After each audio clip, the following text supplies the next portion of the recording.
In this tutorial, we're going to build a complete animated project inside MyMirrorClub using visual effects, multiple audio tracks, individual volume controls, precise timeline positioning, and sound effects. We start by creating a new 1920 by 1080 canvas, giving us a standard widescreen project to work with.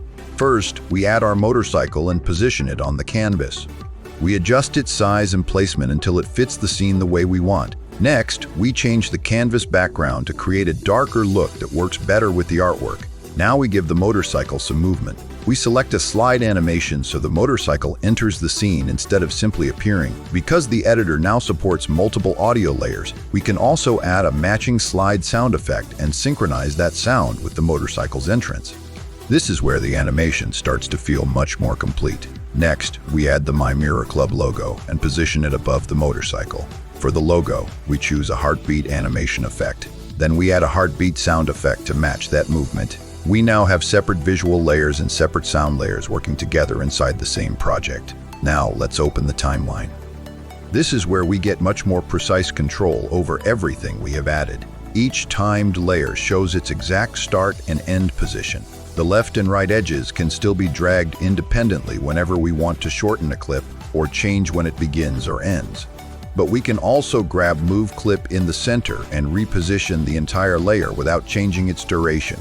As we move it, the start and end times remain visible, so we can see exactly where that sound or animation will happen. Now we add background music as another independent audio track. This is where the new individual volume controls become especially useful. Every audio layer can have its own level.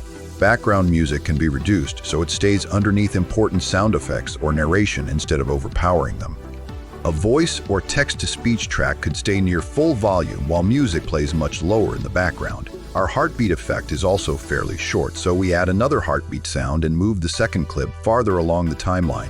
By placing one sound after another, we can decide exactly where each effect begins and continue the sound for as long as the animation needs.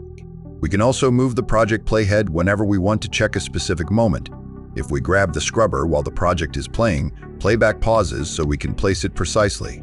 We then press play again to continue from that exact position. Finally, we adjust the project ending and trim it to the length we want.